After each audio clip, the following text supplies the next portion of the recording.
Hello friends, welcome to my YouTube channel. આજથી આપણે ધોરણ 10ના ગુજરાતી મીડિયમના આજથી આપણે લેક્ચર શરૂ કરીએ છીએ. સૌથી પહેલાં છે લેક્ચર 1. આજે સ્ટાર્ટ કરીએ છીએ ગ્રામરથી. અંગ્રેજીને સમજવા માટે ગ્રામરનો બેઝ બહુ જરૂરી હોય છે. એક્ઝામમાં સારા માર્ક્સ આવવા માટે ગ્રામર એ મહત્વનો ભાગ છે. માટે આજથી આપણે શરૂઆત કરીએ છીએ ગ્રામરથી. ગ્રામર એ એક સિસ્ટમેટિક અને સાયન્ટિફિક રૂલ છે કે જે ચોક્કસ રૂલના આધારે એક વાક્ય રચના બનતી હોય છે. કોઈ પણ વાક્ય હોય એ વાક્યની વિશિષ્ટ રચનાઓ છે અને એ રચનાના આધારે એની સંપૂર્ણ રીતે એની વાક્ય રચના બનતી હોય છે અને વાક્ય રચનાના આધારે વિદ્યાર્થી માર્ક્સ મેળવતા હોય છે. જ્યારે વાક્યની સંપૂર્ણ રચના સમજવા માટે એના અંગોને સમજવા જરૂરી છે. તો સૌથી પહેલાં આપણે શરૂ કરીએ છીએ વાક્યની વાક્ય રચના બનાવતા અંગો, જેને કહેવાય છે પાર્ટ્સ ઓફ સ્પીચ. તો આપણો આજે સૌથી પહેલો પોઈન્ટ છે parts of speech. Parts of speech. સૌથી પહેલાં વાત કરીએ પાર્ટ્સ ઓફ સ્પીચ શું છે. જેમ આપણા શરીરના વિવિધ અંગો છે, હાથ, પગ, માથું, ધડ. આ બધા જેમ અંગો છે, આપણું શરીર એ આ વિવિધ અંગોથી બનેલું છે. Like the same way speech એટલે વાક્ય. સ્પીચ એટલે વાક્ય છે. એ આખું વાક્ય પણ વિવિધ જાતના અંગોથી બનેલું છે. માટે જેને કહેવાય છે વાક્યના અંગો. વાક્યના અંગો. કોઈ પણ તમે એક વાક્ય લો, એ વાક્યને જ્યારે તમે બ્રેકડાઉન કરો છો, જ્યારે વાક્યને તમે ભાંગી નાખો છો, તો વાક્યમાંથી મહદ અંશે 8 અંગો નીકળે છે, જેને કહેવાય છે પાર્ટ્સ ઓફ સ્પીચ. સૌથી પહેલું નીકળે છે અંદરથી નાઉન. તો નાઉન એ પાર્ટ્સ ઓફ સ્પીચનું પ્રથમ અંગ છે. નાઉનનો મતલબ થાય છે નામ. બીજું છે પ્રોનાઉન, જેનો મતલબ થાય છે સર્વનામ. નંબર 3 છે વર્બ. વર્બ એટલે ક્રિયાપદ. નંબર 4 છે એડવર્બ. એડવર્બનો મતલબ થાય છે ક્રિયા વિશેષણ. ક્રિયા વિશેષણ. નંબર 5 છે એડજેક્ટિવ. નંબર 5 છે એડજેક્ટિવ. એડજેક્ટિવનો મતલબ થાય છે વિશેષણ. Number 6 conjunction. નંબર 6 કંજક્શન નો મતલબ થાય છે સંયોજકો. સંયોજક. Number 7 preposition. પ્રિપોઝિશન જેનો ગુજરાતી થાય છે નામયોગી અવ્યય. નામયોગી અવ્યય. અને છેલ્લું છે ઇન્ટરજેક્શન. ઇન્ટરજેક્શન જેનો મતલબ થાય છે વિરામ ચિહ્નો. વાક્યની અંદર મહદ અંશે 8 અંગો હોય છે, જે તમારે આખા વર્ષમાં તમારે શીખવાના હોય છે. આ 8 વસ્તુમાં જેની માસ્ટરી હોય છે એની ગ્રામર પર સારી પકડ હોય છે.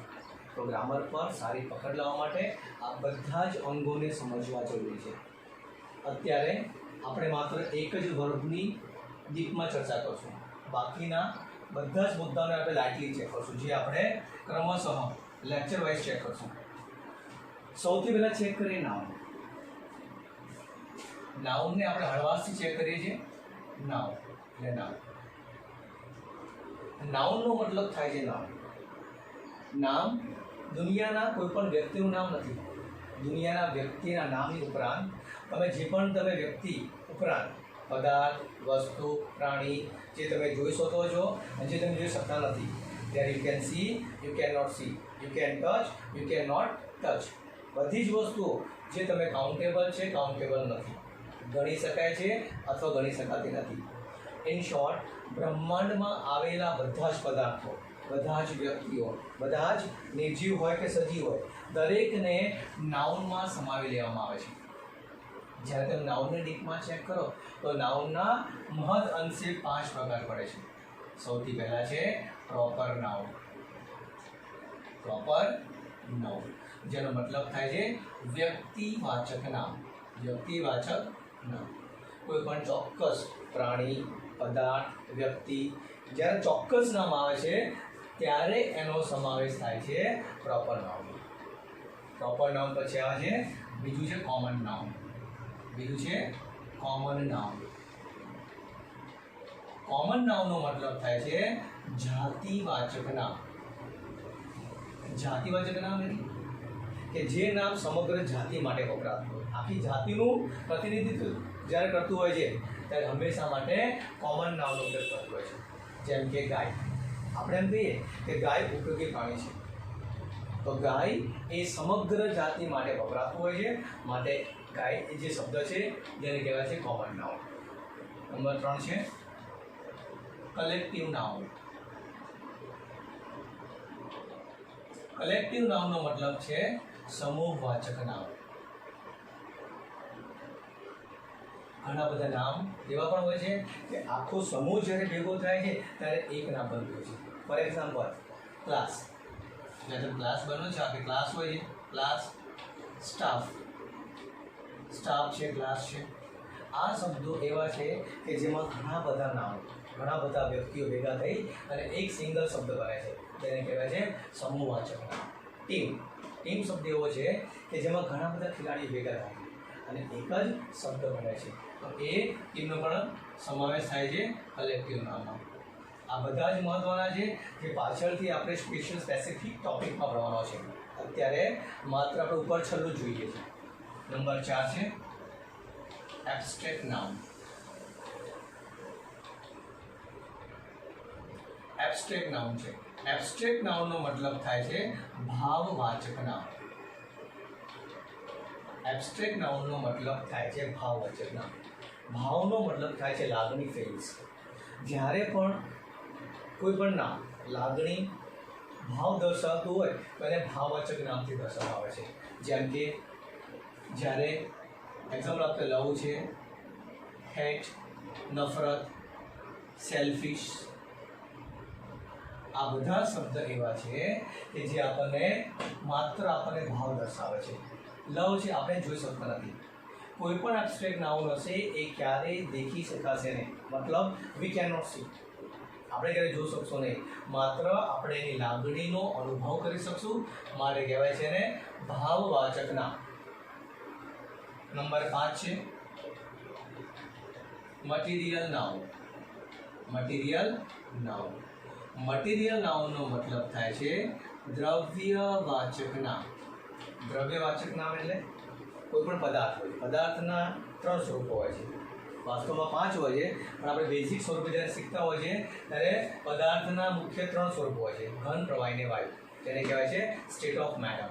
સ્ટેટ ઓફ મેટર જ્યારે હોય છે અને બધા જ પદાર્થો એ દ્રવ્યવાચક નામમાં સમાવેશ થતો હોય છે. જેમ કે સોલિડ છે, લિક્વિડ છે, ગેસ છે. આ બધા પદાર્થોનો સમાવેશ દ્રવ્યવાચકમાં થાય છે.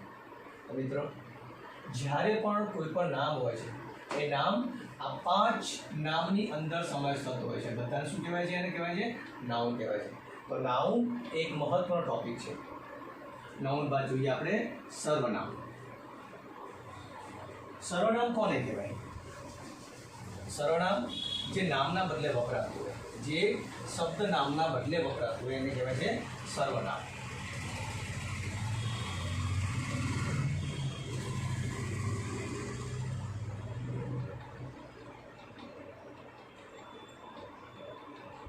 અહીંયા વાત કરીએ છીએ આપણે નાઉન. શબ્દને સમજો તો અંદર 2 શબ્દ છે. એક છે નાઉન. નાઉનનો મતલબ થાય છે નામ, અને પ્રો ફોર એવરીવન. જ્યારે બધાના માટે વપરાતું હોય, સર્વ ચોક્કસ એ સમુદાય માટે વપરાતું હોય તો એને કહેવાય છે સર્વનામ. તો જે શબ્દ નામના બદલે વપરાતું હોય, નામના બદલે વપરાતા શબ્દને કહેવાય છે સર્વનામ. એક એક્ઝામ્પલ જોઈએ. જ્યારે કોઈ વિદ્યાર્થી એવું કહે છે કે હું વિદ્યાર્થી છું, વિદ્યાર્થી જ્યારે એવું કહે છે હું વિદ્યાર્થી છું, તો શું કહે છે? એ કહે છે, ઇંગ્લિશમાં કહે છે આઈ એમ અ સ્ટુડન્ટ. શું વાસ્તવમાં એ છોકરાનું નામ આઈ છે? ના. અહીંયા આઈ એ વ્યક્તિ જ્યારે પોતાની વાત કરતો હોય સ્વયંદર્શી છે માટે આઈ એ સર્વનામ છે. બીજું એક્ઝામ્પલ જોઈએ.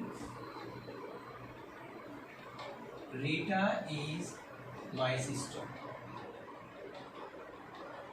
સી ઇઝ વેરી ક્લેવર. અહીંયા એક દ્રષ્ટાંત છે. બીજું નામ છે રીટા, એક છોકરી છે. Rita is my sister. Rita મારી બેન છે. બીજા વાક્યમાં જ્યારે હું રીટાની વાત કરું છું તો રીટાના બદલે મેં એક શબ્દ વાપર્યો છે શી. આ સી છે સર્વનામ.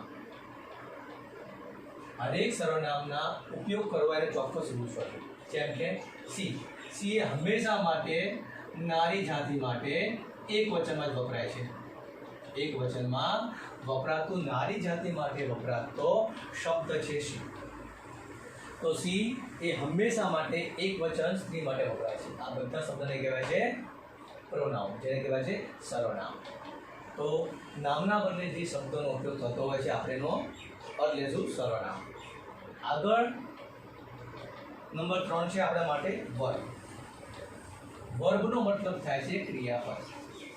વર્બનો અર્થ થાય છે ક્રિયાપદ.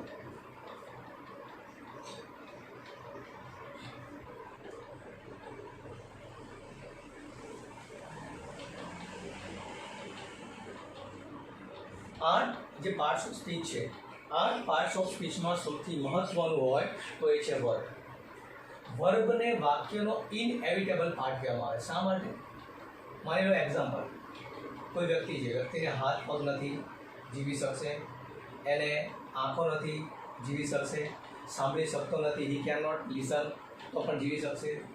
પણ જો એ વ્યક્તિને હૃદય નહીં હોય, હાર્ટ નહીં હોય, તો વ્યક્તિ જીવી શકશે નહીં.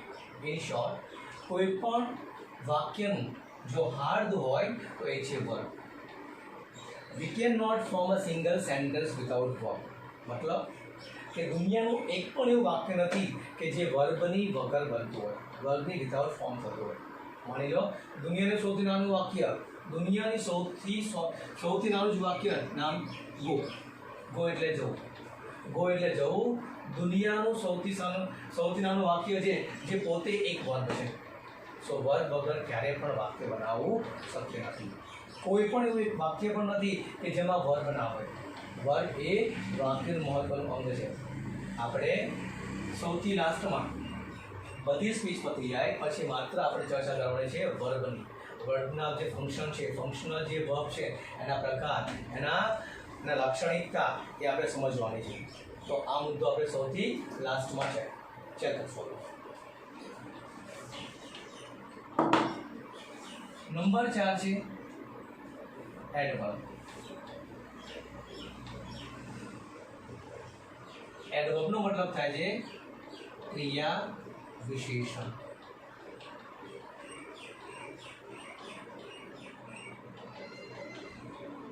જેવું નામ એવું કામ છે.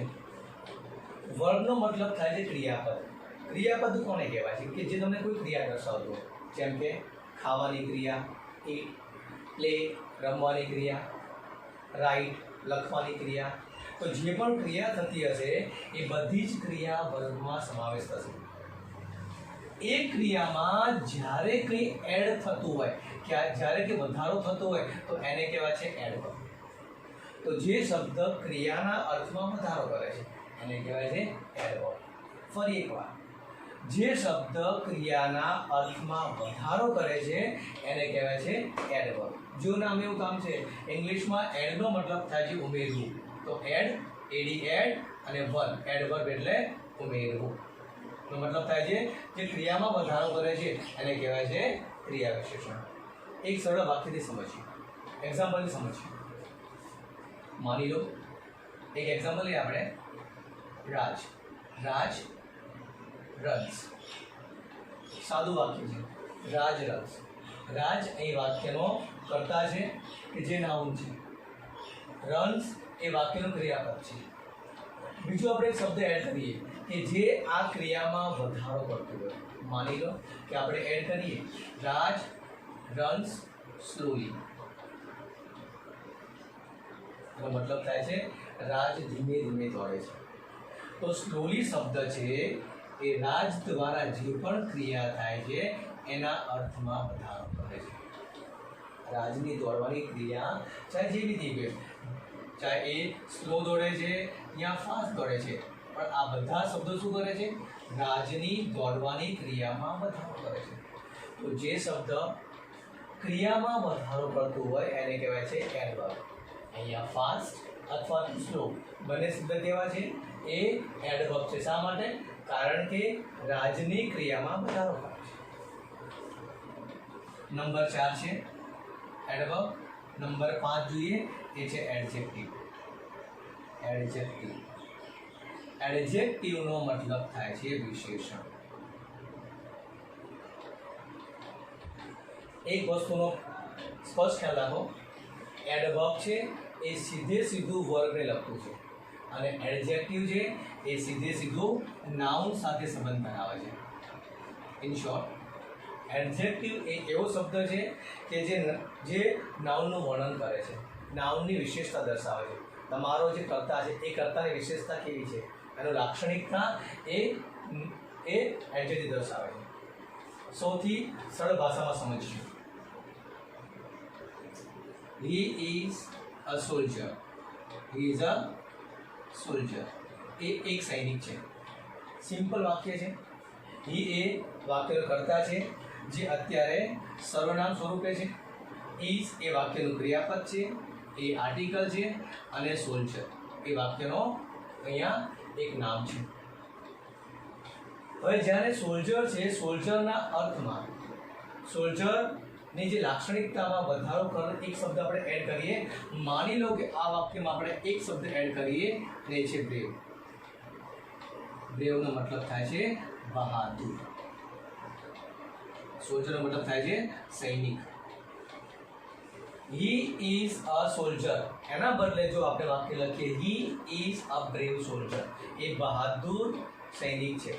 તો બહાદુર શબ્દ છે એ સોલ્જરના અર્થમાં વધારો કરે છે.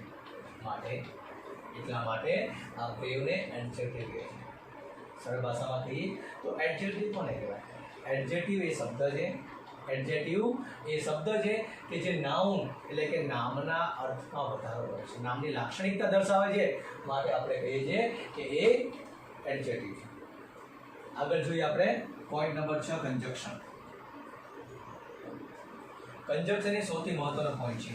તમે ધોરણ 5 માંથી તમે શીખતા હો છો કે કન્જક્શન શું છે, અને ધોરણ 10 માં સૌથી મહત્વનો પોઈન્ટ છે કન્જક્શન. શા માટે? કારણ કે તમારે 3 માર્ક્સના વાક્ય આવે છે જે તમારે જોઈન્ટ કરવાના, જોડવાના હોય છે. જે પાર્ટ છે તમારો કન્જક્શનનો. તો જોઈએ આપણે નંબર 6, કન્જક્શન. કન્જક્શનનો મતલબ થાય છે સંયોજક. સૌથી પહેલા સંયોજક કોને કહેવાય? સંયોજક એ વાક્યને જોડવાનું કામકાજ કરે છે. જ્યારે આપણી પાસે ભિન્ન વાક્યો હોય છે, બરાબર, બહુ ટૂંકા વાક્ય હોય છે. એક વાક્ય છે, 2 વાક્ય છે, 3 વાક્ય છે. જ્યારે તમારે આ બધા જ વાક્યને જોડવા હોય તો તમારે કોઈ ખાસ પ્રકારના ફેવિકોલની જરૂર પડે છે, બરાબર. ખાસ પ્રકારના સંયોજકની જરૂર પડે છે જે વાક્યને જોડવાનું કામ કરે છે. એને કહેવાય છે કન્જક્શન, એટલે કે સંયોજક. સંયોજકોનું વિશિષ્ટ એક જ કામ છે, વાક્યને એના અર્થ પ્રમાણે જોડવો. તો અહીંયા સૌથી મહત્વનો મુદ્દો છે સંયોજક. એક એક્ઝામ્પલ જોઈએ. સપોઝ આપણે લઈએ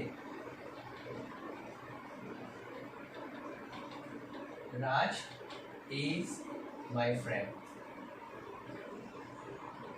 Jay is my friend. આપણી પાસે આ 2 ભિન્ન વાક્યો છે.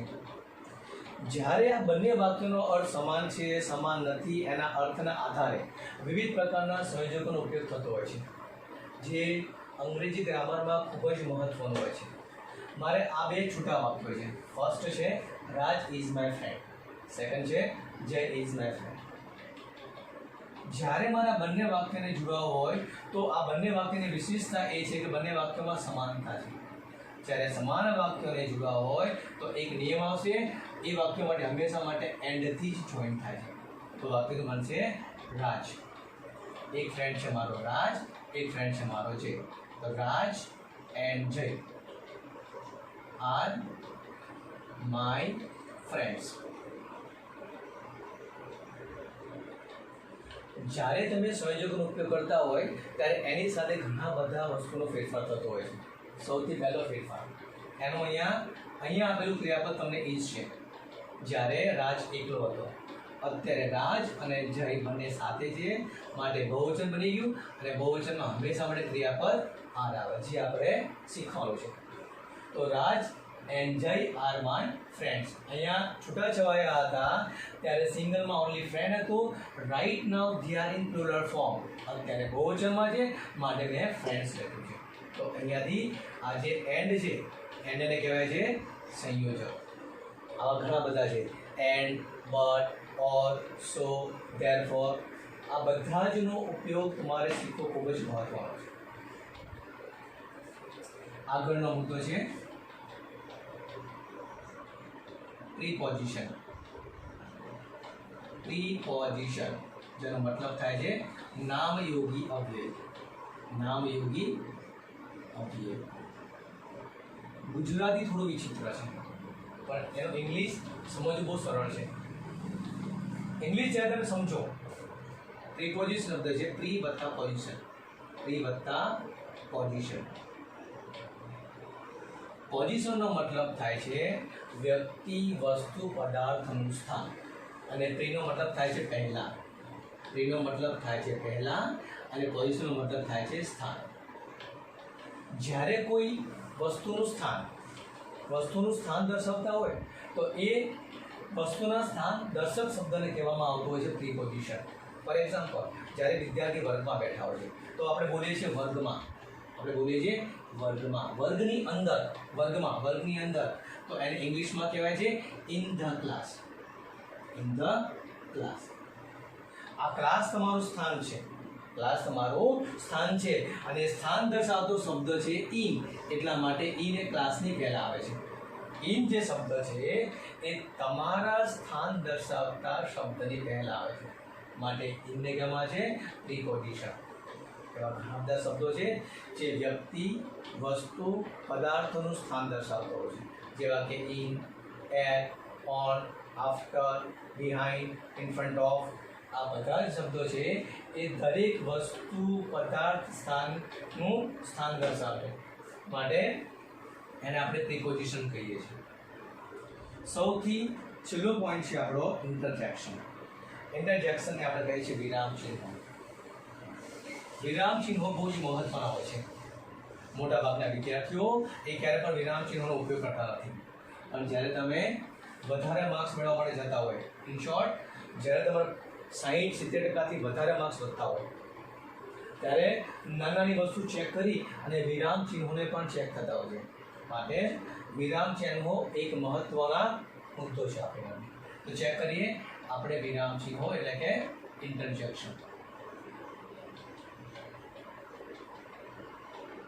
ઇન્ટરજેક્શનનો મતલબ થાય છે વિરામ ચિહ્નો. ઘણા બધા વિરામ ચિહ્નો છે જે આપણે ભાગ્યે જ ઉપયોગ કરતા હોય છે, જેમ કે ફૂલ સ્ટોપ. વાક્યનો અંત થાય જ્યારે આપણે કહીએ ગુજરાતીમાં પૂર્ણ વિરામ. કોઈ પણ વાક્યનો અંત થાય, વાક્યના અંતે આપણે શું કહીએ છીએ? આપણે પૂર્ણ વિરામ મૂકીએ છીએ. જેને શું કહેવાય છે? એને કહેવાય છે ઇન્ટરજેક્શન કહેવાય છે. આ ઘણા બધા ઇન્ટરજેક્શન છે. જેમ કે કોઈ પણ પ્રશ્નાર્થ વાક્ય છે તો પ્રશ્ન વાક્યના અંતે હંમેશા માટે પ્રશ્નાર્થ ચિહ્ન. ઉદ્ગાર વાક્ય છે, એક્સક્લેમેટરી સેન્ટેન્સ, એની પાછળ આવશે આપણે ઉદ્ગાર ચિહ્ન. જો કોઈ વાક્ય કોઈ અન્ય વ્યક્તિ બોલી રહ્યું છે, એ ઇનડાયરેક્ટ સ્પીચ છે, તો એને અવતરણ ચિહ્નમાં લેવામાં આવશે. સેમિકોલોન છે, કોલોન છે, આ બધાનો મતલબ અને સમાવેશ થાય છે ઇન્ટરજેક્શનમાં. ઇન્ટરજેક્શન એ વાક્યના આભૂષણો છે કે જેને લખવા અને સમજવા બહુ જરૂરી છે. તો આ બધા હતા આપણા મહત્વના પાર્ટ્સ ઓફ સ્પીચ. આપણે માટે સૌથી મહત્વનું છે વર્ગ. તો હવે આપણે ચર્ચા કરવા જઈ રહ્યા છીએ વર્ગની. તો હવે વર્ગનો મુદ્દો આપણે સમજીએ. હમણાં જે વાત કરીને વર્ગ એ વાક્યનું સૌથી મહત્વનું અંગ છે. આપણે દુનિયાનું એક પણ વાક્ય ના હોય કે જે વર્ગ વગર બને. There is not a single sentence that we can form without verb. So verb is very necessary. verb બહુ જ મહત્વનું છે. તો આજનો આપણો મહત્વનો પાર્ટ્સ ઓફ સ્પીચનો ભાગ છે વર્બ. જોઈએ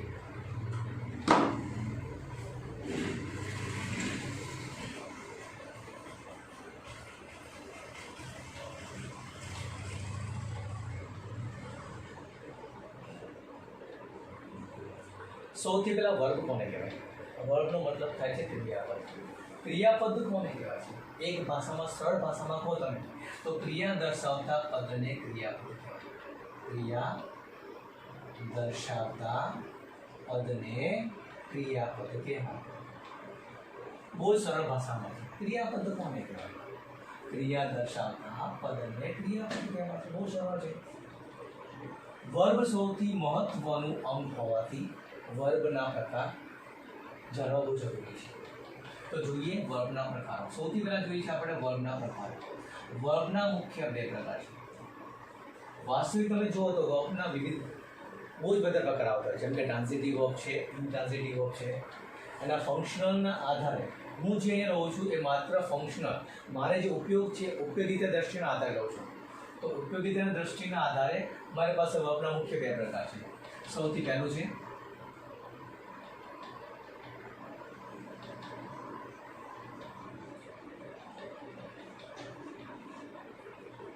સહાયકારક ક્રિયાપદ અને બીજું છે મુખ્ય ક્રિયાપદ.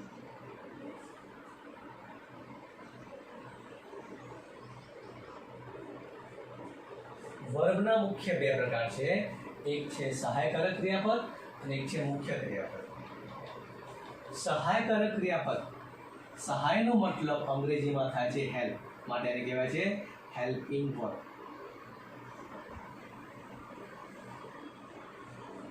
એનું બીજું પણ નામ છે જેને ઓક્ઝિલિયરીઝ પણ કહેવાય છે. ઓક્ઝિલિયરીઝ. તો આપણી પાસે વર્બ છે. વર્બના મુખ્ય બે પ્રકાર છે. એક છે સહાયકારક ક્રિયાપદ અને બીજું છે મુખ્ય ક્રિયાપદ. સહાયકારક ક્રિયાપદ, સહાયનો મતલબ થાય છે હેલ્પ, હેલ્પ ઉપરથી હેલ્પિંગ વર્બ. બીજું છે ઓક્ઝિલિયરીઝ. મુખ્ય ક્રિયાપદ છે જેના વિવિધ નામ છે. ઘણા બધા ગ્રામરના લોકો છે એને એક્શન વર્બ કહે છે. ઘણા લોકો એને રેગ્યુલર વર્બ કહે છે. ઘણા બધા લોકો એને મેન વર્બ પણ કહે છે અને ઘણા બધા લોકો એને રૂટ વર્બ પણ કહે છે. તો એના વિવિધ નામ છે. તો મુખ્ય ક્રિયાપદનો મતલબ થાય છે રેગ્યુલર, એનો ઉપયોગ થતો હોય છે જેનો મતલબ થાય છે એક્શન વર્બ પણ કહેવાય છે, રેગ્યુલર વર્બ પણ કહેવાય છે, એને main verb as well as root verb પણ કહેવાય છે. જોઈએ કે હરેકની અંદર શું આવે છે અને આપણે સમજવું શા માટે જરૂરી છે. કારણ કે વર્બ એ માત્ર ક્રિયાપદ નથી, માત્ર ક્રિયા દર્શાવતું નથી. વર્બની અંદર ક્રિયાની સાથે સાથે એનું અસ્તિત્વ એટલે કે એક્ઝિસ્ટન્સ અને એની માલિકી એટલે કે પોઝિશનશીપ બંને સાથે આવતી હોય છે. એટલે એના આધારે એના વિવિધ ભાગો પર સૌથી પહેલાં જોઈએ હેલ્પિંગ વર્બ. જે હેલ્પિંગ વર્બ છે એ હેલ્પિંગ વર્બ વાક્યની રચનામાં, વાક્યને ભરવામાં સહાય કરતો હોય છે. જે હેલ્પિંગ વર્બ છે એ વાક્યના કાળ પ્રમાણે વપરાતું હોય છે. હેલ્પિંગ વર્બની સંખ્યા ફિક્સ હોય છે જે હંમેશા માટે કાળ પ્રમાણે વપરાતું હોય છે. સૌથી પહેલું ચેક કરીએ આપણે તો કે વર્તમાન કાળ. આપણી પાસે મુખ્ય 3 કાળ છે. સૌથી પહેલો કાળ છે વર્તમાન કાળ, બીજો કાળ છે ભૂતકાળ, જે આપણે પાછળ બધા જ કાળ શીખવાના છે આપણે, અને થર્ડ કાળ છે તમારો ભવિષ્યકાળ. જે પ્રમાણે કાળ હોય એ કાળ પ્રમાણે સહાયકારક ક્રિયાપદનો ઉપયોગ થાય છે. માત્ર તમે સહાયકારક ક્રિયાપદ જોઈને તમે જે તે કાળ તમે ઓળખી શકો છો. ફોર એક્ઝામ્પલ વર્તમાન કાળ છે તો વર્તમાન કાળમાં વપરાતા બધા જ ક્રિયાપદો ફિક્સ હોય છે. જેમ કે વર્તમાન કાળમાં શું વપરાય છે તો પહેલું આવશે ટુ બી ક્રિયાપદ. વર્તમાન કાળના ટુ બીના ક્રિયાપદો જેમાં સમાવેશ થાય છે એમ, ઇઝ અને વર્તમાન કાળના ટુ હેવના ક્રિયાપદો જેમાં સમાવેશ થાય છે હેવ અને હેઝ. વર્તમાન કાળના ટુ ડુના ક્રિયાપદ જેમાં સમાવેશ થાય છે ડુ અને ડસ, અને થોડા અન્ય છે જેમાં આપણું ઉપયોગ થાય છે મે અને કેન. જ્યારે વાક્યમાં આટલા શબ્દો હોય એટલે ફરજિયાત વર્તમાન કાળની રચના થતી હોય છે. જેમ કે ટુ બીનું ક્રિયાપદ. કોઈ તમને પૂછે કે વર્તમાન કાળના ટુ બીના ક્રિયાપદ બોલો, તો વર્તમાન કાળના ટુ બીના ક્રિયાપદ છે એમ, ઇઝ અને આર. આ ત્રણ ક્રિયાપદને વર્તમાન કાળના ટુ બીના રૂપો કહેવામાં આવે છે. કોઈ પૂછે કે વર્તમાન કાળના ટુ હેવના રૂપો બોલો, તો વર્તમાન કાળના ટુ હેવના રૂપો આવે છે હેવ અને હેઝ. ટુ ડુના રૂપોમાં આવશે ડુ અને ડઝ, અને અન્ય સમાવેશ થાય છે મે અને કેન. ત્યારે બોલો છો ને, may I come in sir, can I help you, I can run very fast. આ બધા શબ્દો વર્તમાન કાળના છે અને એ સહાયકારક ક્રિયાપદ સાથે બને. આગળ કાળ છે તમારા ભૂતકાળ. જેમ વર્તમાન કાળના ટુ બીના રૂપો છે એવા સેમ ટુ સેમ ભૂતકાળના ટુ બીના રૂપો છે. જેમ એમિઝાર વર્તમાન કાળમાં છે એવી જ રીતે ભૂતકાળમાં વોઝ અને વેરનો ઉપયોગ થતો હોય છે. વોઝ અને વેર એ હતો અને હતાના અર્થમાં આવે. જે પ્રમાણે ટુ હેવ છે એ જ પ્રમાણે અહીંયા પણ ટુ હેવ આવશે ભૂતકાળમાં, પણ જેમાં રૂપ આવશે માત્ર એનું હેડ આવશે. આગળ છે ટુ ડુ. જેમ તમારે વર્તમાન કાળમાં ડુ અને ડસ છે એમ ભૂતકાળમાં માત્ર આવશે તમારે ડીડ. અને અન્ય શબ્દો પણ આવશે જેવા કે અન્ય ક્રિયાપદો છે, જેવા કે વુડ, કુડ, શુડ, માઇટ વગેરે. આ બધાનો સમાવેશ પણ થાય છે તમારા ભૂતકાળમાં. ફરી એકવાર, જ્યારે ભૂતકાળના સહાયકારક ક્રિયાપદે વાતચીત કરતા હોય ત્યારે સૌથી પહેલાં ચેક કરીએ ટુ બીનું ક્રિયાપદ. ભૂતકાળમાં ટુ બીના ક્રિયાપદમાં આવે છે વોઝ અને વેર. ભૂતકાળના ટુ હેવના ક્રિયાપદમાં આપણે સમાવેશ થાય છે માત્ર હેડ. સબકા માલિક એક હેડ, બધાની સાથે હેડ વપરાતો હોય છે. To do. ભૂતકાળમાં કોઈ પણ વાક્યની નકાર રચના માટે કે પ્રશ્નાર્થ રચના માટે હંમેશા માટે ડીડનો ઉપયોગ થતો હોય છે. અને અન્ય છે વુડ, કુડ, શુડ, માઇટ જેવા પણ અન્ય ભૂતકાળમાં સહાયકારક ક્રિયાપદનો ઉપયોગ થતો હોય છે. અને છેલ્લે છે ભવિષ્યકાળ. ભવિષ્યકાળમાં માત્ર બે, એક છે વિલ અને એક છે શેર. આ બે જ સહાયકારક ક્રિયાપદનો ઉપયોગ થતો હોય છે. આ જે સહાયકારક ક્રિયાપદો છે એ ફિક્સ હોય છે, એમાં વધારો ઘટાડો થતો નથી. પણ જ્યારે મુખ્ય ક્રિયાપદ હોય છે એની સંખ્યા ખૂબ વધારે હોય છે, એનો આંકડો ખૂબ વધારે હોય છે.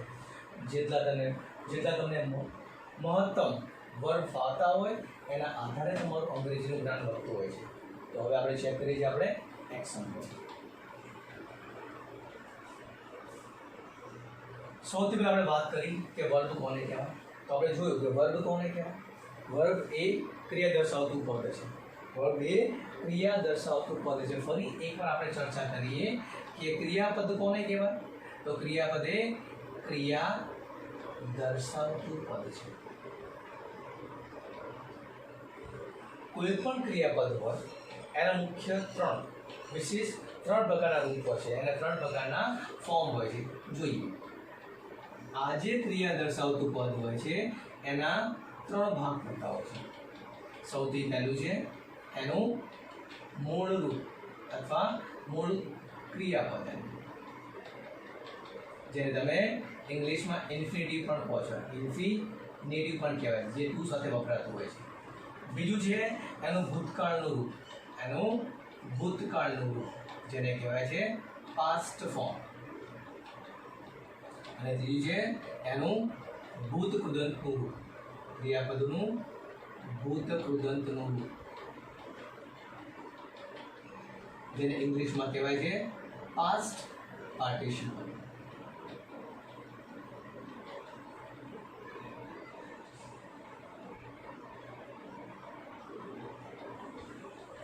તો કોઈ પણ ક્રિયાપદ હોય છે એ કોઈ પણ ક્રિયાપદના મુખ્ય ત્રણ સ્વરૂપ હોય છે, ત્રણ રૂપ હોય છે, જે ત્રણે ત્રણ રૂપ ફરજિયાત આવડવા જરૂરી છે. ક્રિયાપદના ત્રણ રૂપમાં સમાવેશ થાય છે. પહેલું છે મૂળ ક્રિયાપદ. મૂળ ક્રિયાપદનો મતલબ થાય છે ઇન્ફિનિટિવ અને એ મહદઅંશે વર્તમાન કાળમાં વપરાતું હોય છે. આનો મહત્તમ ભાગે એનો ઉપયોગ થતો હોય વર્તમાન કાળમાં વપરાતું હોય છે, જ્યારે ભૂતકાળમાં એ એનું પાસ્ટ ફોર્મ વપરાતું હોય છે. ત્રીજું છે એનું ભૂતદંતનું રૂપ, જે મહદઅંશે પેશિવ વાક્યમાં અને બધા જ પૂર્ણકાળોમાં. 10માનું એક મહત્વનું અંગ છે બધા પૂર્ણકાળો અને એક્ટિવ પેશિવ. તો એક્ટિવ પેશિવ સમજવા માટે અને પૂર્ણકાળો સમજવા માટે અતિ મહત્વના છે ભૂતદંતના રૂપો. શોર્ટમાં આપણે આને V1, આને V2 અને V3 પણ કહી શકીએ છીએ. ફોર એક્ઝામ્પલ લઈએ, કોઈ પણ એક વર્બ લઈએ. સપોઝ આપણે કહીએ કે ટુ ગો. ગોનો મતલબ થાય છે જવું. ગોનો મતલબ થાય છે જવું. જ્યારે તમે વર્તમાન કાળમાંથી જતા હોય છે, સપોઝ તમે એવું કહો કે હું રોજ સ્કૂલે જાઉં છું, તમે કહેજો I go to school regularly. તો ગોનું જે સ્વરૂપ છે, ગોનું જે રૂપ છે એ હંમેશા માટે વર્તમાનમાં વપરાતું છે. જ્યારે ટુ સાથે હોય છે તો એને ઇન્ફિનિટિવ પણ કહેવામાં આવે છે, જે મૂળ સ્વરૂપ છે. પણ જ્યારે આપણે ભૂતકાળમાં વાત કરતા હોય, ભૂતકાળમાં આપણે ક્યાંય ગયા હોય તો ગો વપરાતો નથી. ગોના બદલે આપણે લેવું પડે છે વેન્ટ. વેન્ટનો મતલબ થાય છે ગયા હતા. વેન્ટનો મતલબ થાય છે ગયા હતા. તમે એમ કહો કે હું ગઈકાલે અમદાવાદ ગયો હતો, તો વાક્ય બને છે I went to Ahmedabad yesterday. મતલબ હું ગઈકાલે અમદાવાદ ગયો હતો. તો વેન્ટ એ ગોનું ભૂતકાળ રૂપ છે. લાઈક ધ સેમ વે એનું ભૂતદંતનું રૂપ બને છે ગોન. ગોનનો મતલબ થાય છે એ ગયેલ છે. એ એક જાતની અપૂર્ણ ક્રિયા છે, જે ક્રિયા હજી સંપૂર્ણ થઈ નથી. કોઈ વ્યક્તિ અમદાવાદ જવા માટે નીકળી ગયેલ છે, આપણે એવું કહેવું હોય એ અમદાવાદ ગયેલ છે, તો આવશે he has gone to Ahmedabad. Has gone છે જ્યારે એ ક્રિયા અહીંયાથી નીકળી ગયેલ છે, ક્રિયા શરૂ થઈ ગઈ છે, તો એનું એક રૂપ છે ગોન. ગોનનો મતલબ થાય છે ગયેલ. વેન્ટનો મતલબ થાય છે ગયો હતો, અને ગોનનો મતલબ થાય છે ગયેલ છે. તો કોઈ પણ ક્રિયાપદના ભિન્ન 3 સ્વરૂપ હોય છે. બીજો એક્ઝામ્પલ લઈએ આપણે. સપોઝ આપણે કહીએ ટુ ગો, ટુ ઈટ. ઈટ એટલે ખાવું. જો વર્તમાનમાં ખાતા હોય તો આપણે ઈટ કહેશું. જો ગઈકાલે આપણે ખાધું હતું તો આપણે એટ કહેશું. અને જો આપણે ખાધેલું હોય તો આપણે એને કહેશું ઈટર. To bring. બ્રિંગ એટલે લાવવું. જો આપણે ભૂતકાળમાં લાવ્યા હશું તો આપણે એને બ્રોટ કહેશું. BROUGHT. અહીંયા પણ BROUGHT. જો આપણે કંઈક બંધ કર્યું હશે તો આપણે એને શટ કહેશું. શટ એટલે બંધ કરવું. જેમ તમારે શટર આવે છે ને, દુકાનનું શટર હોય છે, શટર બંધ કરવું. આપણે લોકો પણ કહેતા you shut up, like shut એટલે બંધ કરવું. શટ એટલે બંધ કરવું. તો અહીંયા પણ આવશે શટ, શટ અને શટ. To write. રાઇટનો મતલબ થાય છે લખવું. રાઇટ એટલે લખવું. લખ્યું હતું તો એને રોટ કહેવાય છે. રોટ કહેવાય છે. અને લખી નાખેલું હોય તો એને રિટર્ન કહેવાય છે. લખેલું હોય તો કહેવાય છે રિટર્ન. તો કોઈ પણ ક્રિયાપદના આવા 3 સ્વરૂપ હોય છે, જેને આપણે V1, V2 અને V3 ના સ્વરૂપે આપણે ઓળખાઈએ છીએ. V1 નો સમાવેશ થાય છે મૂળ ક્રિયાપદમાં, કે જે વર્તમાન કાળ સાથે સંલગ્ન છે. V2 જ કાળ છે જે ભૂતકાળમાં હોય છે અને હંમેશા માટે ભૂતકાળથી જ. V2 ના ફોર્મ છે એ માત્ર એક જ જગ્યાએ વપરાય છે, અને એ છે સાદા ભૂતકાળમાં. સાદા ભૂતકાળ સિવાય આનો ઉપયોગ ક્યાંય પણ થતો નથી. નંબર 3 છે ભૂતદંતના રૂપ, જેને કહેવાય છે પાસ્ટ પાર્ટિસિપલ V3 ફોર્મ છે.